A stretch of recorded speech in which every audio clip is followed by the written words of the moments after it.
Дами и господа, добра вечер. Добре дојдовте во уште едно издание на Бизнис класа, возможено од Diners. Јас сум Мишко Иванов. Во ова издание на Бизнис класа ќе говориме малку за она што е актуелно во светот и од подамна актуелно. Дигитализацијата зема страшен замав. Вештачката интелигенција и се она што го носи она ново дигитално време. Колку ние како држава сме подготвени да одговориме на сите тие предизвици, колку компаниите кај нас се подготвени. Дали доаѓа време кога роботите практично ќе ни ја олеснат работата или можеби од нас ќе направат мрзливци. А во ова издание ќе говориме меѓу другото и за една платформа која што мислам дека денеска треба да излезе. Но за што точно станува збор, ќе ви открие нашиот гостин пред да ви го представам. Не заборавајте лайк и сабскрајб на нашиот YouTube канал Мишко Иванов, следете ни на социјалните медиуми Facebook, Instagram, TikTok. Добро дојдовте во Бизнис класа, возможено од Diners. Наш гостин Виктор Крстевски, електроинженер, технолошки ентузијаст, предприемач, авантуриста, се договоривме да кажам основач на Fine Elevate. Добра вечер. Добро вечер, Мишко. Благодарам за поканата и учествувам во твојот подкаст. Од каде да почнеме сега? Технолошки ентузијаст, предприемач, авантурист. Ова имам, знаете, вака од страна кога гледате и овие што завршија електро, направија многу пари. Да, направија многу пари. Да, точно е тоа. Многу луѓе кои што започнаа на време со да работат во оваа индустрија, направија многу пари затоа што едноставно крира вредност. Крира нова вредност за општеството, за компаниите и таа вредност нормално пари се прават кога ќе обезбедиш вредност. Никој не прави пари ако не обезбедува вредност, барем во комерцијалниот сектор, така да тоа е нешто што е тесно поврзано со вредноста што технологијата ја крира. Брзо се прават пари? Па за некој е брзо, за некој бавно. Меѓутоа брзината зависи од тоа колку сме иновативни, колкави се проблемите што ги решаваме, колку е тоа важно за корисниците за кои што ги креираме решенијата. Затоа кога ќе често разговараме на тема овој успеа, оне успеа, секогаш гледаме успехот го поврзуваме со тоа колку е степенот на иновативност или колку квалитетно ги пласираат услугите кон крајните корисници за да обезбедат. Но често за најуспешните важи, јас го кажам и како пример, замислете Google, замислете Google како сервис како бил пред 15 години кога прв пат се појавија првите search engine и останати работи, дали со тоа што Google е денеска и какви услуги обезбедува. Значи, компаниите што се адаптираат према потребите, континуирано инвестираат во нови иновации, во нови решенија, ги слушаат потребите, прават брзо и имаат континуиран раст. Тие што не се адаптираат на потребите, значи не ги одговараат, не обезбедуваат вредност за пазарите, потешко им оди. Така да таа е некоја мој заклучок од тоа колку брзо или колку бавно некој прави или дали още ќе успее. Колку пари се вратат во овој бизнис сега не знам како да го кажам, што е ова сега? Овој бизнис. Во овој бизнис, ајде да го речеме ИКТ секторот, така е во класификација. Информацијски комуникацијски технологии, ајде да речеме под некои класификации на Завод за статистика, таа е категоријата или под централен регистар. Се вртат по некои мои последни информации во Македонија преку 1 милиарда евра годишно. Значи тоа се огромни пари и тоа е нешто што навистина е голем дел од македонската економија. Па не сум знаел дека толку пари врти човек. Да знаев да си се запишеш на времето затоа се дека или на електро или. Ама сега веќе дали имаме презаситеност, дали веќе одат кон други гранки сега. Презаситеност. Не презаситеност, веќе многу кадар. Се насобра. Тоа е точно. Тоа е многу школи, не факултети, школи кои што нудат брзи курсеви за IT, како сака, знаеш, веќе технологијата го прави своето. Тоа е точно. Меѓутоа, ја како еден инженер кој што не влезе во ова заради пари. Првично, затоа што влегов во ова заради желба и љубов кон технологијата. Она што го спомнавме на почеток во најавата, технолошки ентузијаст, авантурист и предприемач. Тоа се три работи на кои што заедничкото е љубопитност. технолошки ентузијаст, значи секогаш истражував уште од најмали години. Првите персонални имав среќа да растам во ерата кога компјутерите и компјутерските технологии почна да стануваат достапни, значи од првиот Commodore 64 што го ми го Чекај ти, интернетот го фати тоа, така? Тоа Значи, не интернетот, ја го фатив чекај. Commodore 64, кој што го Commodore врзував фатив на телевизорот во дневна и се борев за пристап, односно станував рано наутро, за додека не се станат и моите, за можам си го врзам Commodore-то на телевизорот во дневна за да го користам компјутерот. Значи, ја го имам фатено од првите генерации на компјутери за масовна И гледа употреба. која е разликата. Ти си, ние сме генерацијски близко, малку помалку од мене. Ти Commodore-то за што си го користел? Јас го користев Commodore за играње Динер, ако не се лажам. Беше Динер, играта таа Bubble, да, А ти тоа си бе го игрите. користил за нешто друго, уште како па Да. чекаш она интернет да ти се запали. Па чекаш, да. Додека да Тоа се беше- поврази. Јова го кажам како прича во контекст на тоа што денеска се случува, затоа што технологијата и напредокот е еволуција. Тоа не е настан кој што се случува сега. Секоја генерација има, секоја ера во технолошки развој има собствени предизвици, но отвара собствени можности. Аха. Јас го кажувам, еве, Комодорето као, ете, некои го користеле само за играње. Јас имав дебела книга, првиот програмски јазик Basic и на мои 8 години првпат седнав да напишам програма према отвараш инструкции, читаш, чекај како се проверува две операции, како да соберам броеви. Читаш буквално по именик за да направиш програма. Години. На 8 години. Бре. Да. Така да тоа е нешто што природно, делум не затоа што моите биле инженери, електроинженери, биле образовани во насока во некаква инженерија, меѓутоа делумно природна љубов ми се има створено уште од најмали години. И моите ми го купија иначе компјутер, тоа ја кажам како интересна приказна, затоа што им досадија на пријателите кои што имаа компјутери дома, секој викенд да ме носат кај нив, затоа што немаа они други гости. Тие 2-3 фамилии пријатели што беа, кај нив се идеше секој викенд. И на крај Дедо Мраз ми донесе компјутер дома и така почна мојата љубов во технологијата. Ово кажам во контекст на тоа дали е презаседен или не.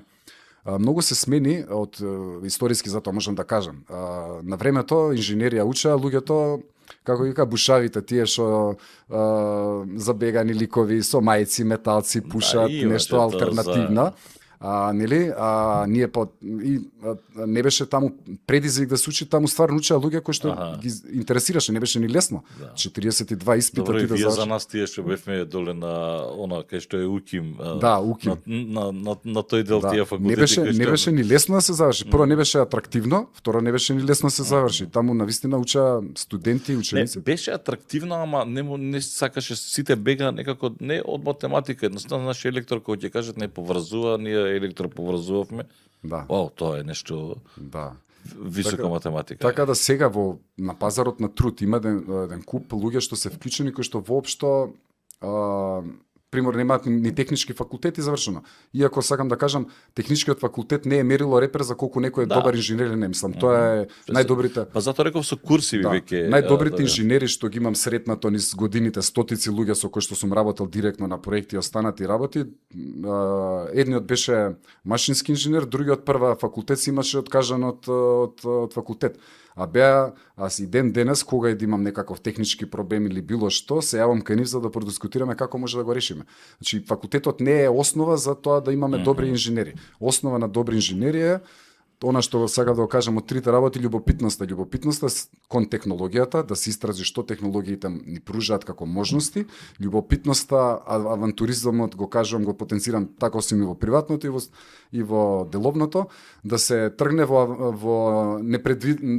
непланирано, во нешто што е преку границите, нешто што не ти дава комфорт, нешто на што не си мора да си храбар за да го направиш, затоа што иновациите подразбира дека никој го нема пред тебе направено тоа. Го пробуваш прв пат.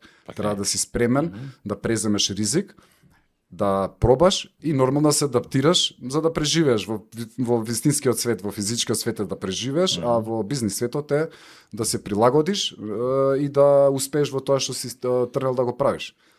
Така да кратко пред да навлезам. Кој е Виктор Крстевски? Електроинженер, дипломиран, магистер, така ако не се лажам, човек кој што има прилично богата биографија во големи компании во IT сектор. Да.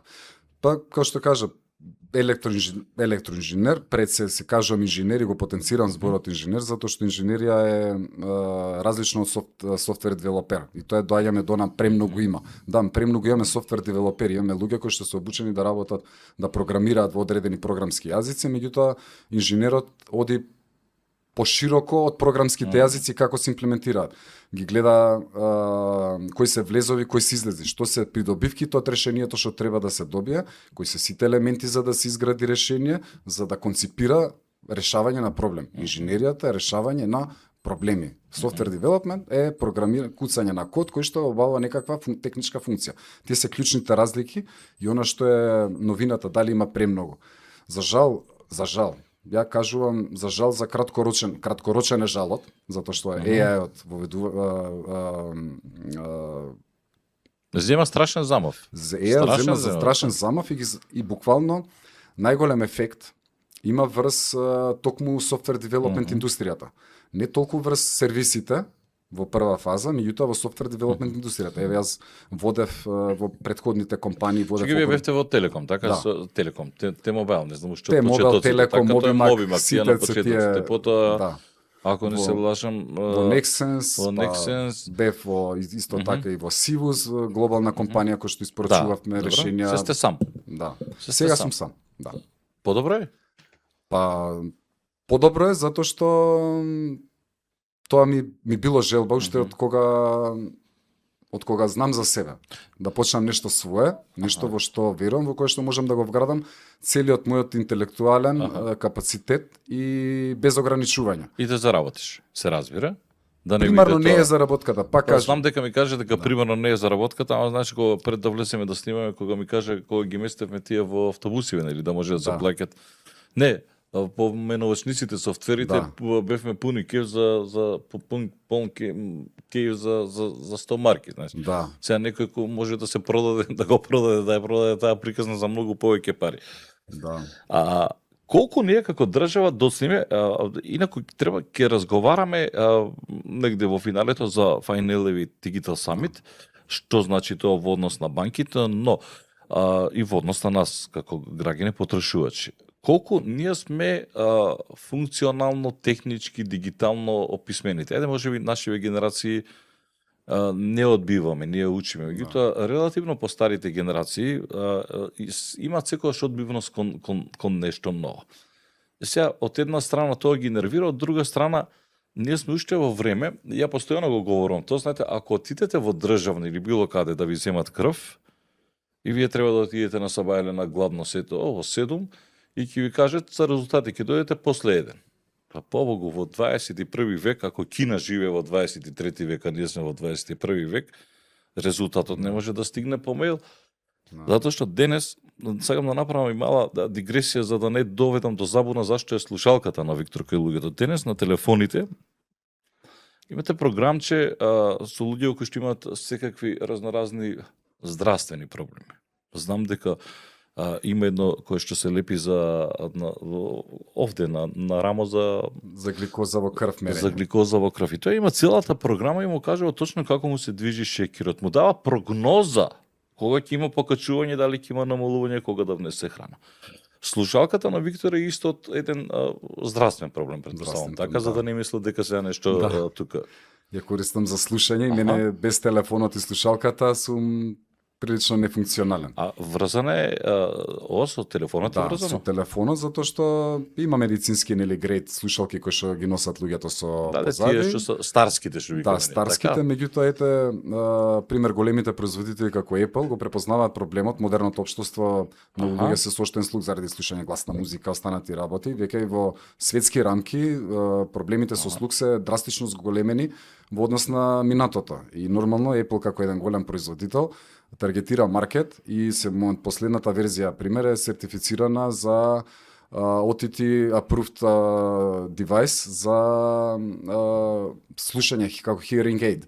Значи, и Постоеле производители, ама пазете, тоа е препознавање на моментумот кога некои иновации се важни. Апсолутно, да. Они вика ќе произведеме ние наместо да се купува, има дистрибутивна мрежа, имаат квалитетна производствени капацитети, може да испорачаат и прават нешто што помагаат на голем број на луѓе затоа што тоа го препознале како еден голем проблем. И не е само слушалката, исто слушалките на Apple, сега ќе кажам не да испадне како реклама на Apple, меѓутоа heart rate континуирано следи хард рейт, се додека се носат слушалките, телефонот го мониторира хард рейт, ако се најде некаква возбуда или нешто стрес, автоматски телефонот го мери стресот преку самиот сензорен елемент што е додаден. Да, јас сум уште на она basic, ако можеме така да кажем, може веќе и старомодно, она нели кој ти мери колку чекори си направи колку километри. И тоа е фантастично што све може. Се вратам но на прашањето со резултатите, баш ми е фасцинантно затоа што работев на Па не се природно... за не говорам за приватните. Приватните праќаат на мейл за и тоа се експедитивни за саат два веќе имаше резултати. Она државно човече пак и ти го промашат. Тоа е многу интересен феномен.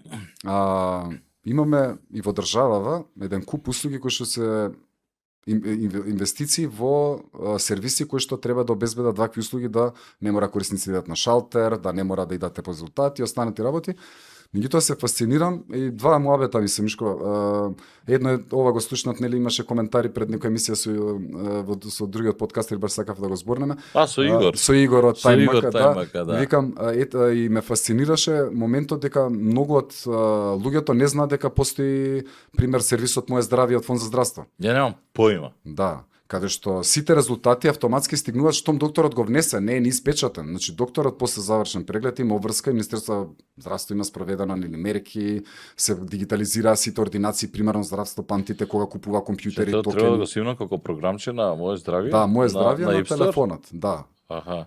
Има и веб-сайт, мислам дека е достапно како веб апликација без да се симно, не знам дали е оптимизирана за мобилен телефон, меѓутоа сите резултати што ги се од лабораториски испитувања или специјалистички испитувања, сите закажани термини се достапни во самата апликација. Меѓутоа многу од луѓето не знаат дека постои и како и ти ќе треба да одиш во еден, па да најдеш во државна паркинг, па да платиш 100 денари за паркинг, па да чекаш на шалтерот, да направиш гужва, да одземеш време на персоналот таму за да ти го испечатат, напред ти да си го земеш времето и на крај ефектот од дигитализацијата дека е направена, но не ја носи вистинската вредност, зашто се направи иновација. Се сакам да ми кажеш дека постои програмче Моје здравје, кој што може да се инсталира на телефонот, каде што ние ги имаме сите резултати. Апсолутно. Јас сите резултати, никогаш не одам по резултатите, веќе неколку години треба да ни го каже. Ова е од Министерство за здравство. Па мислам дека е под Министерство за здравство или Фонд за здравство. Не сум сигурен.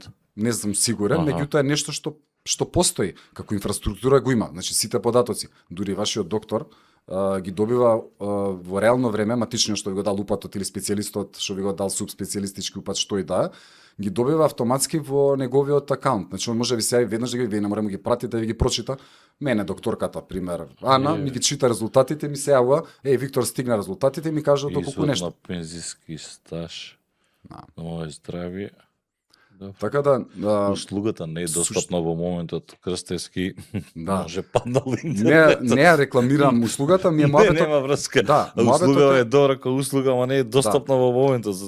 Тоа е другиот проблем што се градат системите, меѓутоа кадровски, инвестициски не се обезбедува континуитет за следење за оперирање. Ја мислам дека тоа е повеќе немарност. Или немарност. Отколку што затоа што ние ќе го направиме, се ќе стигнеме и после остава. Не иде. Геве сега, тој да постои сега едне ние за светот, сега едне и сигурно некоја глупост, на пример. Зашто не е достапна? Тоа не е ендемско за Македонија. Сега ќе кажам пример, тоа не е ендемско за Македонија. Дури во една Америка, државниот сектор не е секогаш брз. И се уште во Америка има системи градени на, мислам дека Fortran програмски јазик, кои што имаат 20 инженера во цела Америка за одржување. Значи, системите се граделе во период кога таа технологија била популарна, огромни инвестиции се направиле. Меѓутоа, со тек на време нивната замена кошта 10 пати повеќе отколку или миграција 10 пати отколку ни се прави. Имат заглавено. Значи тоа не е некој, ја не сакам да кажам ние сме најлоши затоа што ја не велам дека ние сме најлоши. Да. Ние можеби заостануваме, не па дека сме најдобри, ние може заостануваме, меѓутоа очигледно имаме проблем со комуникација, да ја од вас разберам дека имаме ние апликација Моје здравје, каже што ги има сите резултати. Апсолутно, токму тоа е дел од работите зашто Fine Elevate една од темите со кои што се бави. Информирање, доцирање на граѓаните кои дигитални услуги, односно кои услуги банките ги обезбедуваат преку дигиталните канали. На едно место, тоа едно е се вика дигитална мапа, каде што корисниците можат да изберат кои услуги ги сакаат и точно да видат која од македонските банки ја поседува. И дури каде се наоѓаат информации поврзани со незе на едно централно место. Тоа е како една олеснителна околност за нели луѓето да се снајдат во плејадата. Зашто јас сега пример дојде природно. Имам Garmin саат, сакам да имам каде има која банка има на Garmin payment картичка да може да ми ја стави. Зашто кога спортувам не сакам да носам картички, не сакам ни телефон да носам, сакам да платам со телефон. Па треба да правам истражување на сите сајтови додам, па да проверам па која банка има, која нема. А ме интересира плюс и да има Apple Pay. Па исто така и за тоа се традам на 10 банки да прашам пријатели имате ли сега на некој да ми каже кај има. Не, вака на едно место клика. Тие услуги што ме интересира дигитални, некого интересираат сега популарно инвестирање во фондови. Тоа е многу популарна тема и баш го кажам примерот. Мислам, ја ги кажам од жив пример ситуациите. Седам со еден доктор, не знае технологија, вака генерална популарност, знаат iPhone, така има iPhone, меѓутоа го користи за Ало Viber, толку, и за закажување пациенти ако му одговорат нешто. Ама вика, Виктор, ти се разбираш, дај да ми сакам да инвестирам, знам дека инвестираш, ја некои ситни правам инвестиции, да инвестирам, од каде можем да помогни да го направам. Викам, добро, ајде ќе отвориме брокерски акаунт, направивме тоа, го направивме акаунтот за многу брзо време, а сега треба да трансферираме пари во акаунтот каде што треба да прави инвестиции. А па мене ми е страв да трансферирам пари. Значи апсолутно тоа е нешто што зема за нас. Страв, зема само, ама мене ми е страв тоа зашто има многу хакери па. Да, тоа е знаеш, луѓе во кај нас дека земаат посебни картици, дебитни, за да може да нарачуваат од тему и на пример ако нарачката е 2000, тој толку убацува на таа картица за да не му ја провери. Тоа е страв кој што постигне. Тоа е страв. Јас пробам да го дефинирам, односно во работење, во анализава, затоа што нели продукти, нели секогаш треба корисници да ги слушаат што е тоа што им пречи да ги преземат за да направат тај на англиски adoption на некоја технологија. Кои се бариерите? Трастот е клучна работа. Довербата е клучна работа зашто нешто ќе се користи или нема се да, особено кога е поврзано со пари. Затоа и темата зашто се фокусирам на компанијата Fine Elevate се фокусира на финансиите, затоа што грижата токму тоа за парите е најголема. Ако ги изгубам парите, губам се. Ако не можам да платам, не можам да такси ако не можам, ако некој ми влезе во акаунтот ми ги земе парите, останувам. Нешто за што највише се грижиме и нешто што хакерите највише напаѓаат и нешто што највише е најсензитивна тема, се токму управувањето со финансиите. И токму тоа е супер тема вако. Меѓутоа јас како технолошки ентузијаст и како некој што ги следи работите, дел од активностите се прво да правиме промоција на работи кои што се квалитетно и добро сработени. Второ, да отвориме теми кои што кај некои од провајдерите, не само банкарството, и осигурањето исто така има сериозен дел од финансиските нели услуги и осигурувањето и финтек компаниите сега што се вие финансиски друштва што издаваат кредити преку апликации, сето тука има полно е со ризици. Тие ризици носат кон потреба прво, една страна се ризици, се согласуваме дека ризикот, парите е нешто што е уствари прво што нападна во Русија. Платежната инфраструктура, кој ќе блокираш платежна инфраструктура во држава, ја колабираш цела економија, нема трансфер на пари, нема економија. Што ние што се заглавени во кредити велат како не влезат у тие бекапите, да избришат долго да ми го избришат. Да ги избришат долговите. Така да финансиите и токму затоа секој ќе инсталира апликација за креање сликичка или за постирање колку е убав или каде бил. Така ќе користим, има доверба. Види, ја имам апликација за менјање сликички за светско кои ти фала. Исклучително тоа. Меѓутоа ако се работи за финанси, пари, луѓето се предпазливи. Затоа на теза што ја спомна пред малце кога го воведат на прашањето не сакам, не зна да користат, не знаат да користат луѓето. Не, одбиваме. Не сакам, одбиваме и довербата и одбиваме, имаме одбивност кон ново. Па ја сега да учам сега. Пак тоа ми е борба и со многу имам таа дискусија. Тоа ми е борба да го докажам спротивното. Кога ги воведува компјутерите на професорите, знаете како беше се они навикнати во дневник и сега говорам за некои што повозрастните, не помладите немаат проблем, повозрастните се ја сега да седам, сега или периодот од машина за куцање на компјутер, Сето тоа доаѓа. па ми се избриша каде. Да, мојата теза, и не е теза, и тоа се докажало, доколку услугите се направени квалитетно, те значи дека ќе им го леснат работењето на луѓето. Апсолутно. Значи, ако нештото го усложнува, тоа не е корисно. Само технологија сама по себе нема вредност. Технологијата има вредност само доколку услугите се направени квалитетно, да луѓето, граѓаните, на професионалците им овозможат полесна работа. Ако некому дал, има примерот некој, имаше со адвокативе и судови некоја конференција во Охрид, баш дискутиравме на темата, и на таа конференција бев панелист, дискутиравме околу дигитализацијата. Вредностите се огромни. Ете, шетање на документи, транспарентност, кога стигнале во суд документите, кога се примени, кога се распределени, кога судијата ги добил. Во електронски систем нема простор за не стигнало, го изгубила по пат се изгубил листот. Дигитализацијата, пример, во тој сектор нуди можност да таа транспарентност се подобри. Меѓутоа имаш судии кои што, пример, викаат, ова мене ми олеснува, сака, а имаш и контрабанда, вика, јас сум судија. Мене на маса хартија сакам да видам, дур не ми стигна, ја не разгледам предмет. И тие постојат и во рамки на индустриите и дури во иста генерација, луѓе што ја прифаќаат и луѓе што не ја прифаќаат. Прашањето е кога ќе се створи критична маса на луѓе што ќе прифатат, за да нештото стане масовно. И тоа се тие моменти што треба. Така да довербата, пак ја потенцирам, во услугите е нешто што е главната одбивност. И квалитетот, и второто е квалитетот на услугите. Значи, сите сме разумни битија. Ако нешто ми го тежнува, наместо да завршам за 5 минути работа на хартија, ми го прави мене пола саат да се нервирам, па интернет немал, па паднала, сајтот не бил достапен, сега што дискутирам пред малце. На крај се откажуваш и го оставаш. Тоа не дека го спомена моје здравје и за тоа влегов да проверам овој не работи системот. Крстески се оговорит. Например, кога ќе дојдеме ние до ситуација, вака, сакаш шега, сакаш изборен инженеринг постои? Изборен инженеринг. Може да се прави инженеринг на избори? Па секако дека може. Сега тука доаѓа довербата во прашање. Ние сме уште негде во светот гласат електронски. Да. Иако веќе и цел свет е полуден, не е тоа некој монопол на нас. Бидејќи е актуелно ова со да гласа диаспората, не знам, електронски и така натаму. Таа доверба, како се гради таа доверба? Изборниот инженеринг го разбирам во концепт, тој има два начина. Едно е не се разбира многу политика, ама едниот изборен инженеринг нема политика да е само имаш и партиите се договарат, тој инженеринг партиите се договарат да направат некакви локални коалиции, непишани, неформални едно друго за да постигнат резултати. Технолошки инженеринг на избори постои затоа што тоа се случуваше со Трамп. Велес, нели, правеа кампањи преку социјални медиуми, преку влијанието, преку пристапот до голем аудиториум да креираш некакви мислења кои што ќе влијат на резултатите.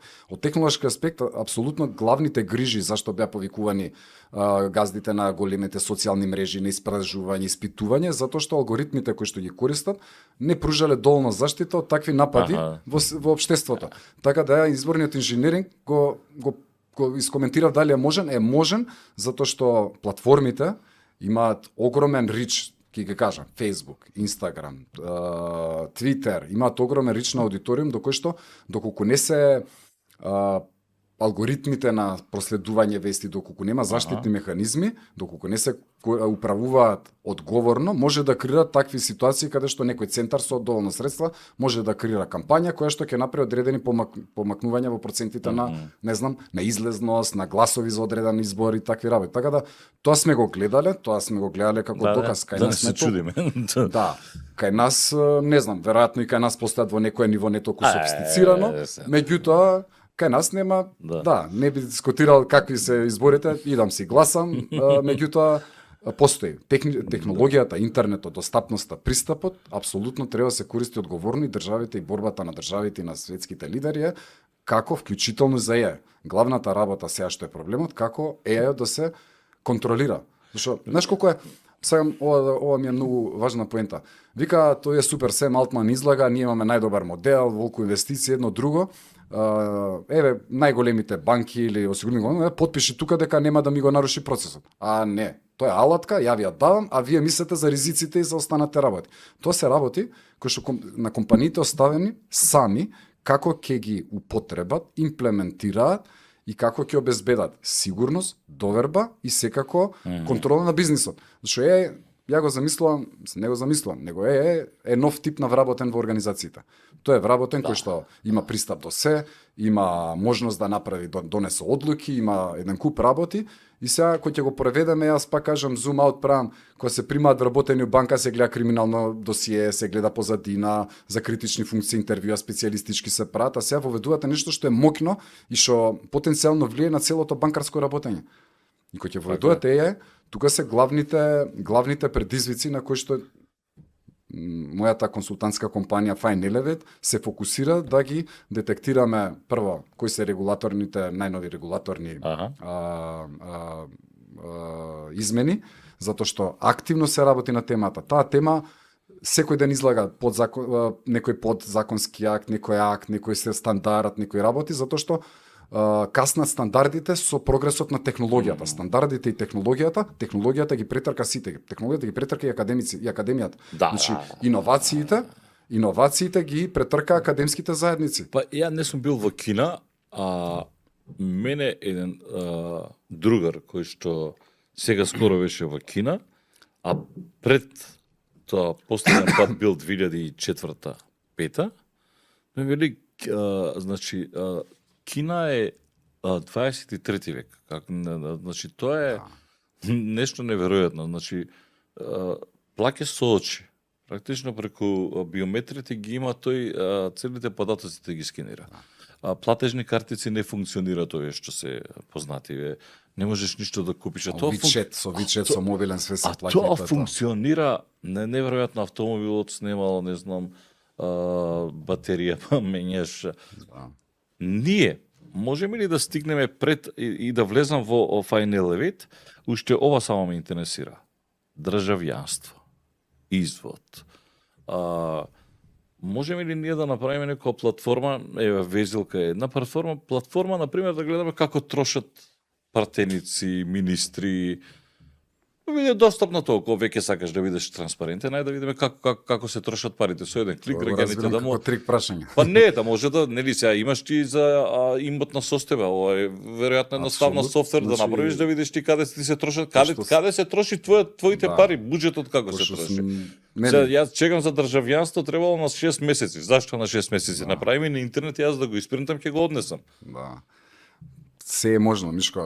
Технологиите посебно сега станува уште поможно, затоа што можноста една е да има технолошка можност, а друга е да има пари, средства за тоа нешто да се реализира како проект, зашто секој проект тако чини пари, време и експерти, побарува одреден сет на експерти за тоа нешто да го имплементира. Значи све е можно. А зашто кажувам сега е полесно?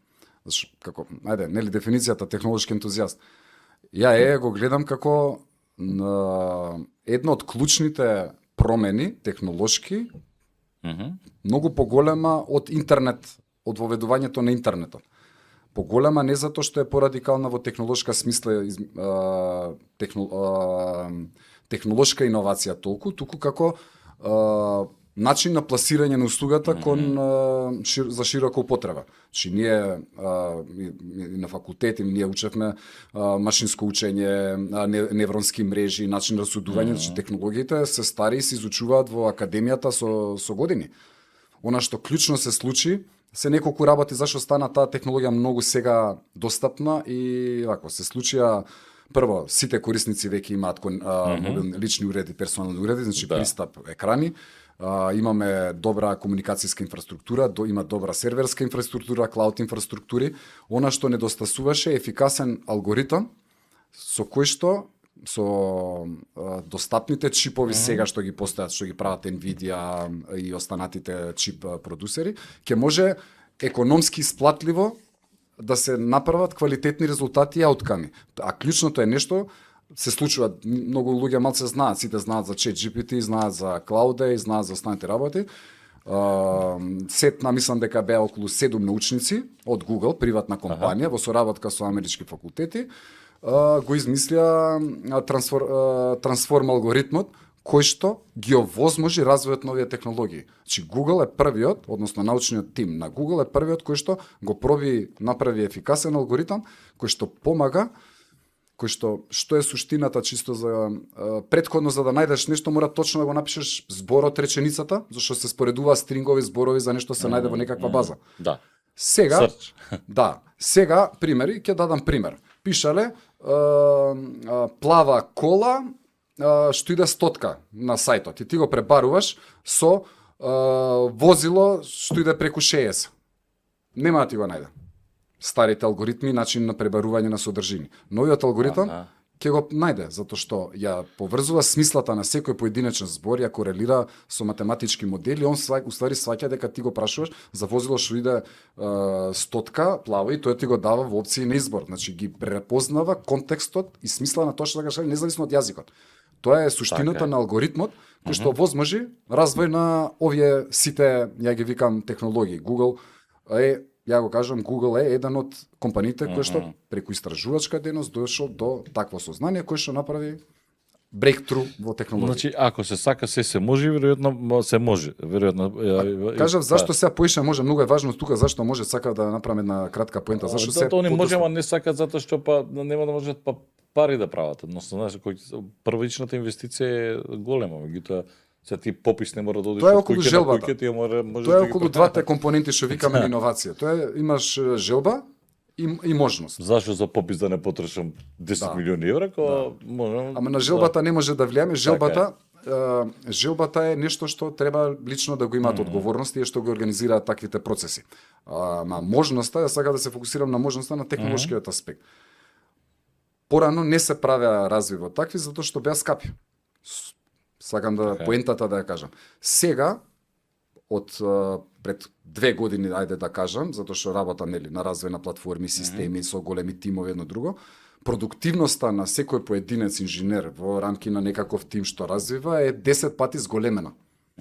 Што значи тоа? Тоа значи дека порано ако требало за некоја услуга 100 луѓе да работат 6 месеца, сега 10 луѓе може истата за 2 месеца. Развојот на решенијата сега чини многу помалце пари.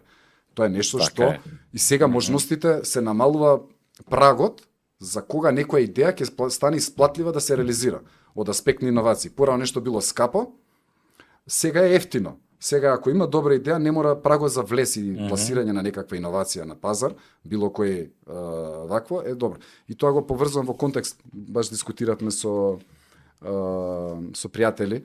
Викам како ова сега влие на економијава и луѓево многу програмери, Македонија сега многу е ориентирана економијава на IT извоз на IT кадри. Викам, ја гледам на позитивните страни. Ако порано македонски претприемач сакал да развие некаква услуга, независно, тој не мора да биде од технолошка природа, ама него му треба техничко решение. Да. Тој требал да, пример, да инвестира 200.000 евра во развој, технолошки, да инвестира во програмери, во све, за да направи идејата, да реализира, да дојде до вакво. Сега ќе му треба, сега кажувам, бројки што се статистички релевантни. За 10 пати помалку ќе може да реализира истата идеја и за многу пократко време. Значи се компресира времето на реализација на идеите кои што се развиваат во многу пократко време за многу помалку пари. И тоа е новината што ја носи. Ајде, бидејќи треба и да финишираме, а практично не отворивме, начнуваме, а не го отвараме муабетот зашто ја повикав. Иднината на финансиските услови. Fine Elevate, Digital Summit. Што е Fine Elevate? Тоа е ваша платформа, ваша иновација, ако можеме така да кажем. Која е суштината врзување со банките, што ќе имаме корист ние како граѓани од банките, што ќе можеме да гледаме? Главната мисија на компанијата која што ја стартав, ја декларирана е консултантска компанија, затоа што правиме консултантски услуги, во суштина тоа е корот, меѓутоа она што е мисијата е да ги забрзаме имплементација на иновациите и дигиталната трансформација на услугите. Тоа е мисијата. Зашто сега? Па сега затоа што се подолг период се прави притисок, пазарот, конкурентноста прави притисок за да се забрзаат имплементациите на одредени решенија, меѓутоа од друга страна со воведување на AI, новите технологии се многу се зголеми комплексноста на проектите, односно ризиците. И компаниите, македонските и банки, и осигурителни компании и останати чинители во финансискиот сектор се во грч во кој што иновација не се случува 90% ја направивме и добра е. Или ќе ја направиш 100% ќе ја реализираш или идејата или нема да реализираш. На дел им фали 5% во одреден сегмент консултација, дали е регулативна, дали е технолошка, на други им фали цел тим кој што треба да направи концепт за проектот, експерти за процена на ризици, сајбер безбедност и останати работи. Fine Elevate настапува со, понуда и соработка со нив, за да помогнеме тие работи побрзо да ги... Тоа е ваша платформа. Да. Вие комуницирате со банките, предпоставам. Што ќе имаат банките корист од тоа? Што ќе имаме ние како потрошувачи корист? Значи, мојата визија и верба е дека дигитализацијата е во суштина добра за општеството. Тоа не е спорно. Дали јас ќе можам да отворам, додуше ја можам и веројатно и сега да отворам сметка во банка без да одам на шалтер, така? Да, меѓутоа дали знаеш во која банка е тоа достапно? Поема неа. Значи, една од суштините покрај консултациите поврзани со дигитализацијата е за граѓаните да обезбедиме регистар, централно место кај што они можат да дознаат каде одредени услуги, во која банка или која осигурителна компанија тие услуги се достапни. На многу еден лесен начин одбираат што ги интересира од услугите, пример, ќе го спомнам другарот од Преска што не знаеше како да префрли пари, која банка нуди Single European Payment Network, СЕПА мрежата во Европа, преку мобилен телефон. Зашто? Му треба, пример, да трансферира пари на детето му студира во Словенија, сака СЕПА нуди ефтин и брз начин на трансфер на пари и сака мобилен телефон. Па замисли Мишко, 6 банки има пред месец дена само таква услуга, останатите 6 преку мобилен не. Ја имаме, ама имаме само на десктоп. Човекот вика, ја немам десктоп, ја имам мобилен телефон, ја сакам од тука да ги направам работите. И тие се информации што... Сега има кај нас банки кои што го возможуваат тоа, ама луѓето не знаат. Луѓето не знаат ни која банка или друга. Ја не сум знаел. Да, пример, сега, јас личен пример. Имам Garmin саат, имам Apple, кликам, која банка ги нуди тие две работи, сакам картичката да ми е на мобилниот телефон и сакам да ми е на Garmin саатот. Не, треба да истражам, треба поточам че... А одобрението како стигнува? Јас отворам сметка и мене некој ми одговара тама или чекам после 2 дена да ми одговори? Тоа е многу убаво прашање, затоа што дигитализацијата не е некој да поднесе парање па да го чека и луѓето во позадина. Нели како беше ќе напишеш и сега чекаш ти да ти одговори он 2 дена. Фокусот на дена. регистарот е точно да ги селектираме затоа што има тука многу шум. Имаме ние онлайн кредит. А што значи онлайн кредит? Некој формулар го пополнила корисникот, го притиска и тој формулар завршува пак кај некој човек, па пак во некоја служба, па пак таму се чека 10 дена да ти се одобри кредитот. Кога збориме за целосно дигитална услуга, збориме дека Мишко ти кој ќе отидеш на банката, побараш ти треба позајмица пример од 3000 денари, да кликнеш и веднаш да ги добиеш. Тоа е дигитализација. Или да ти кажат не можеш да добиеш. Или да веднаш да ти кажат не можеш да добиеш. Да. Тоа е тие се тука работи што како преку платформата ќе се обидеме да ги направиме разликите за корисниците да дознаат каде во суштина има навистина дигитална. Исто ќе кажам примерот отварање сметка. Моментално мислам дека 7 од 12 банки можеш да отвориш сметка во било кое време. Меѓутоа ќе го кажам како тривија апропо муабетот со не знаеме дека има моје здравје кај што може резултатите. Директор во една од тие банки, седиме, пријател ми е, пиеме кафе и вика, ја му зборам за дигитализација, па што мене муабете ми се технологија и дигитализација. И он ми вика, што па ти за мојата банка уште не го направи тоа, него воведовме. Викам, ако не сте го изгасиле, тоа е воведено, викам, пред 3 години. Дури вработен во банката, не знае, кој што на висока позиција, не знае дека во банката вовела како канал корисниците да може онлайн да си отворат сметка без да ја посетат банката. Па добро, не комуницира банката интерно. Како се случуваат тие работи, ми е уште дел кој што активно работам, значи ментално не можам да разберам. Постојат различни предуслови. Не бил во фокус, натрешниот маркетинг не бил добар, надворешниот маркетинг не бил добар. Значи има многу начини, меѓутоа тоа е само суштината дека и кај банките дигитализацијата во некои сектори е многу важна, силос некој се работи дигитализација, ти си знаат, меѓутоа други сектори што не се засегнати не знаат. Стратегијата за дигитализација и посебно во ерата на AI каде што веќе се интегрира све, ќе мора да биде компаниска иницијатива. Тоа не може да биде на сектор 1-5 души, па тие се борат со цела банка. Прво ќе биде споро, второ нема да има никогаш доволно финансии. Трето ќе се случуваат вакви ситуации каде што внатре во банката не си ги знаат услугите. И сега ја ќе влагам, бидејќи да финиширам, а Digital Summit што е? Дижитал Самит е конференција која што ќе ја правиме еднаш годишно, се случува на 16 септември, прв пат Добро. сега организираме, каде што ќе ги Да собереме. дојдеме така? Како? Да дојдеме така. Секако ќе бидете поканети, ќе ни биде чест. Каде што ќе ги собираме Сите лидери, банки? сите банки, осигурителни компании, финтек Аха. компаниите на едно место заедно со технолошките провайдери, лидерите во различни технолошки области, на конференција и вклучително и стейкхолдерите од државните, значи од Министерството за дигитална трансформација, засегнатите министерства на едно место, каде што ќе ги отвориме темите за дигитализацијата, ќе ги отвориме темите за пречките, ќе ги отвориме темите за можностите што се воведени, затоа што еден пресек на годишен пресек. Што направивме минатата година? Што се случи на нашиот пазар или во регионот, затоа што конференцијата е регионална, ќе дојдат банки и групации од регионот, Браво. ќе биде една голем убав настан. И што е тоа што во иднина треба да се случи, затоа што секогаш има криви се вендорите, немаат добри решенија.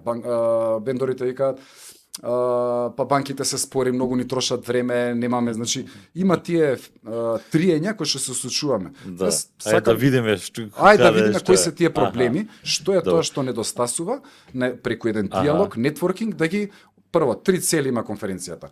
Да ги поврземе компаниите, затоа што нема сите пристап до не знам, директори, decision makeri во банките Така да е. ги направат.